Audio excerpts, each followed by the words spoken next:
আমি অসম প্ৰদেশ কংগ্ৰেছ কমিটি আজি দাবী জনাইছোঁ যে যদি মুখ্যমন্ত্ৰীয়ে গৃহ বিভাগ চলোৱাত ব্যৰ্থ হৈছে তেওঁ পদত্যাগ কৰিব লাগে।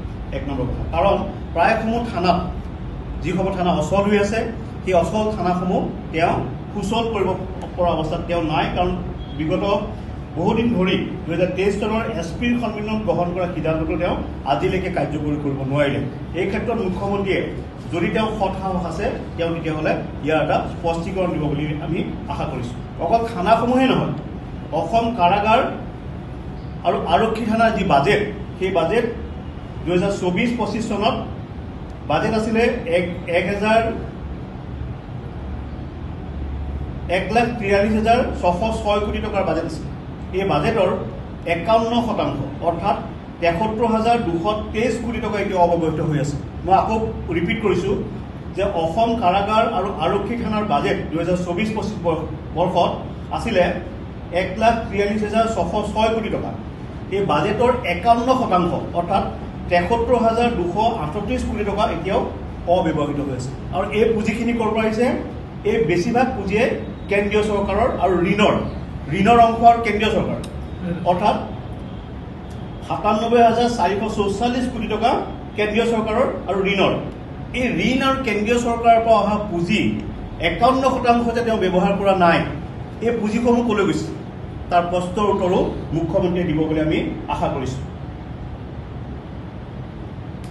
এতিয়া বাজেটত কেন্দ্ৰীয় চৰকাৰে যি ধৰণৰ পুঁজি নিৰ্ধাৰণ কৰিছিলে এই নিৰ্ধাৰণ কৰা পুঁজিসমূহ তেওঁ ৰূপায়ণ কৰিব নোৱাৰাৰ বাবে বা পুঁজিসমূহ মুকলি কৰি দিব নোৱাৰাৰ বাবে অসমৰ বেছি সংখ্যক কাৰাগাৰে এতিয়া সম্পূৰ্ণৰূপে কদৰ্য অৱস্থাত আছে।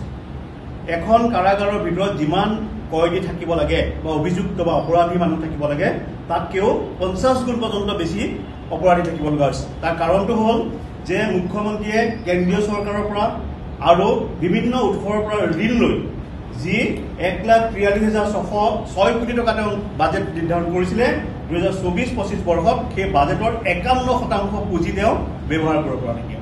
এই কথাটো সত্য নে অসত্য সেই কথা মুখ্যমন্ত্ৰীয়ে আপোনালোকৰ যোগেদি অসমৰ ৰাইজক জনাব বুলি আমি আশা কৰিছোঁ। ইয়াৰ বিপৰীতে মুখ্যমন্ত্ৰীয়ে কি কৰিছে?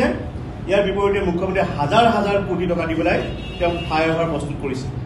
এই তথ্য আমি আপোনালোকক খুব সোনকালে দিম যে মুখ্যমন্ত্ৰীজনে মূল বিষয়ৰ পৰা বাদ দি পেলাই যে মানুহৰ সাধাৰণ যি নিৰাপত্তা, মানুহৰ সাংবিধানিক যি অধিকাৰ সেই অধিকাৰ বাদ দি পেলাই তেওঁ হাজাৰ হাজাৰ কোটি টকা দি তেওঁ ফ্লাইঅভাৰ বনাইছে। আৰু যাৰ কাৰণে মুখ্যমন্ত্ৰী হিমন্ত বিশ্ব শৰ্মাক ফ্লাইঅভাৰ CM বুলি এতিয়া মানুহে ক'বলৈ বাধ্য হৈছে যে মুখ্যমন্ত্ৰীজন ফ্লাইঅভাৰ CM।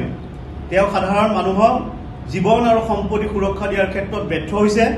তেওঁ আৰক্ষী থানাসমূহ উন্নীত কৰাৰ ক্ষেত্ৰত ব্যৰ্থ হৈছে। তেওঁ আৰক্ষী চকীসমূহ থানালৈ উন্নীত কৰাৰ ক্ষেত্ৰত যি ধৰণৰ প্ৰতিশ্ৰুতি দিছিলে 2023 চনৰ বঙাইগাঁও আৰক্ষী অধীক্ষকসকলৰ বৈঠকত সেই প্ৰতিশ্ৰুতি তেওঁ পূৰণ কৰিব পৰা নাইকিয়া। গতিকে মুখ্যমন্ত্ৰীজনে কেৱল কমিশ্যনৰ বাবে ফ্লাইঅভাৰ প্ৰস্তুত কৰিছে। আপোনালোকক কিমান হাজাৰ কোটি টকা তেওঁ ফ্লাইঅভাৰ খৰচ কৰিছে তাৰ সবিশেষ তথ্য আমি আপোনালোকক সোনকালে জনাম। আৰু সেইকাৰণে এই মুখ্যমন্ত্ৰীজন জনহিতকৰ মুখ্যমন্ত্ৰী নহয়, এই মুখ্যমন্ত্ৰীজন ফ্লাইঅভাৰ CM বুলি এতিয়া মানুহে কয়। আৰু ফ্লাইঅভাৰসমূহ তেওঁ এখেতৰ যিটো বাহিনী সেই বাহিনীৰ দ্বাৰা কিয় ফ্লাইঅভাৰ বনাইছে যে ইয়াত কমিশ্যনৰ অংশ আছে। সাধাৰণ মানুহক নিৰাপত্তা দিয়াৰ ক্ষেত্ৰত আৰক্ষী চকী উন্নত কৰা নাইকিয়া।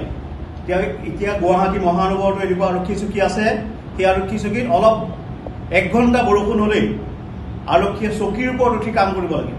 এককাল পৰ্যন্ত পানী হয় 7 গাঁও আৰক্ষী থানাত, আপোনালোকে জানে। সেই আৰক্ষী চকীসমূহ উন্নীত কৰাৰ ক্ষেত্ৰত, থানাসমূহ উন্নীত কৰাৰ ক্ষেত্ৰত তেওঁ ব্যৰ্থ হৈছে। আৰু আৰক্ষী প্ৰশাসনত বহু গুৰুত্বপূৰ্ণ পদ এতিয়াও খালী হৈ আছে। এই কথাসমূহ আমি আপোনালোকৰ যোগেদি ৰাইজক অৱগত কৰিছোঁ যে মুখ্যমন্ত্ৰীয়ে মূল বিষয়সমূহ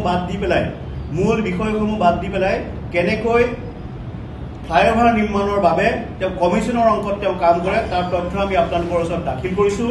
আৰু কি কাৰণে তেওঁ ঘোষণা কৰা সংবেদনশীল সীমান্ত অঞ্চল আৰু সংখ্যালঘু বসতি প্ৰধান এলেকাৰ আৰক্ষী চকীসমূহ থানালৈ উন্নীতকৰণ কৰাৰ ক্ষেত্ৰত ব্যৰ্থ হ'ল তাৰ উত্তৰ অসমৰ ৰাইজক দিব লাগে। এইবাবে যে তেখেতে শেহতীয়াকৈ ঘোষণা কৰিছিল, কেবিনেটত সিদ্ধান্ত গ্ৰহণ কৰিছিলে যে কিছুমান বিশেষ অঞ্চলত, বিশেষকৈ নামনি অসমত তেওঁ মাৰানাস্তৰ অনুজ্ঞাপত্ৰ দিম বুলি তেওঁ ঘোষণা কৰিছিল। এনেকুৱা নাবুদ নাচুদ ঘোষণা কেতিয়াও হোৱা নাই। তাৰ কথাটোৱে হ'ল অন্তৰ্নিহিত কাৰণটোৱে হ'ল যে আৰক্ষীক যি ধৰণৰে তেওঁ মডাৰ্ণ কৰিব লাগিছিলে, আৰক্ষীক যি ধৰণে তেওঁ অত্যাধুনিক সা সুবিধা দিব লাগিছিলে সেই সা সুবিধা প্ৰদান কৰাত ব্যৰ্থ। ইয়াৰ বাবে বাজেটত পৰ্যাপ্ত পৰিমাণৰ পুঁজি থকাৰ পিছতো, পৰ্যাপ্ত পৰিমাণৰ ঋণ লোৱাৰ পিছতো, কেন্দ্ৰীয় চৰকাৰে পৰ্যাপ্ত পৰিমাণৰ ধন মুকলি কৰি দিয়াৰ পিছতো 51% ধন এইখন চৰকাৰে ব্যৱহাৰ কৰাৰ ক্ষেত্ৰত আৰক্ষী আধুনিকীকৰণৰ ক্ষেত্ৰত ব্যৱহাৰ কৰাৰ ক্ষেত্ৰত ব্যৰ্থ হৈছে। গতিকে ইয়াৰ উত্তৰ আমি ৰাজ্য চৰকাৰৰ পৰা বা অসম চৰকাৰৰ পৰা বিচাৰিছোঁ। 2018 বা 2024 চনৰ ভিতৰত কেন্দ্ৰই অনুমোদন দিছিলে 125.99 কোটি টকা। পুনৰবাৰ কৈছোঁ, 2018 বা 24 চনৰ ভিতৰত থানাসমূহ উন্নীতকৰণ কৰিবৰ বাবে আৰু আৰক্ষী চকীসমূহ থানালৈ উন্নীত কৰিবৰ বাবে 125.99 কোটি টকা দিছিলে, কিন্তু ইয়াৰ মাত্ৰ 18.88 কোটি টকাহে ৰাজ্য চৰকাৰে মুকলি কৰি দিব পাৰিছে। বাকী পইচাখিনি ক'ত গ'ল, বাকী টকাখিনি ক'ত গ'ল, এই কথাৰ উত্তৰ অসমৰ মুখ্যমন্ত্ৰীক দিবৰ বাবে আমি অনুৰোধ জনাইছোঁ।